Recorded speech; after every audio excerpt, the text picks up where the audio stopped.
الحمد للہ رب العالمین والصلاة والسلام علی سید المرسلین اما بعد فاعوذ باللہ من الشیطان الرجیم بسم اللہ الرحمن الرحیم اللہم صلی علی سیدنا و مولانا محمد وبارک وسلم وصلی علیہ۔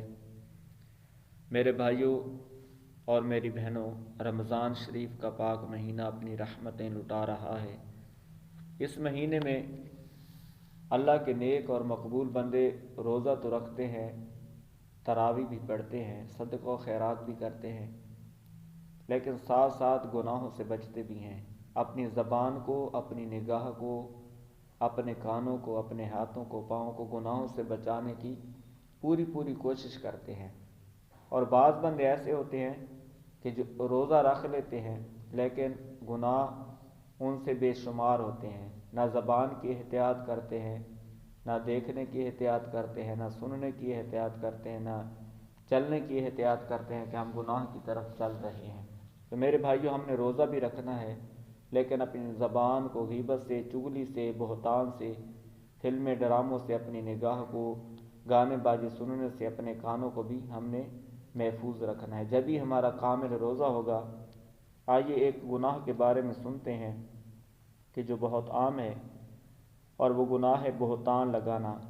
کسی مسلمان پر بہتان لگا دینا کہ جو اس میں بات نہ ہو، اور اپنے پاس ہی سے وہ بات کہہ دینا کہ فلاں میں جی یہ بات ہے، فلاں یہ کرتا ہے، وہ کرتا ہے۔ آئیے سنتے ہیں کہ اس گناہ کا عذاب کتنا ہے۔ مومن پر بہتان باندھنا حرام اور جہنم میں لے جانے والا کام ہے۔ حدیث پاک میں ہے کہ جو کسی مومن کے بارے میں ایسی چیز کہے کہ جو اس میں نہ ہو، تو اللہ تعالیٰ اس بہتان تراش کو اس وقت تک ردۃ الخبال میں رکھے گا یہاں تک کہ وہ اپنی کہی ہوئی بات سے نکل جائے۔ ردۃ الخبال جہنم میں وہ مقام ہے میرے بھائیوں جہاں دوزخیوں کا خون اور پیپ جمع ہوتا ہے۔ محقق الاطلاق حضرت شاہ عبدالحق محدث دہلوی رحمۃ اللہ علیہ حدیث پاک کے اس حصے یہاں تک کہ وہ اپنی بات سے نکل جائے کے تحت فرماتے ہیں، اس سے مراد ہے کہ جس عذاب کا وہ مستحق ہو چکا، اسے بھگتنے کے بعد، اس عذاب کو سہنے کے بعد پاک ہو جائے۔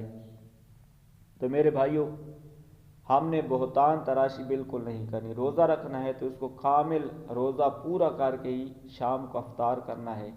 غیبت، چغلی، بہتان، الزام تراشی سے اپنی زبان کو بچا کے رکھنا ہے۔ اللہ کریم ہمیں عمل کی توفیق عطا فرمائے، آمین بجاہ النبی الامین وصلی اللہ علیہ وآلہ وسلم۔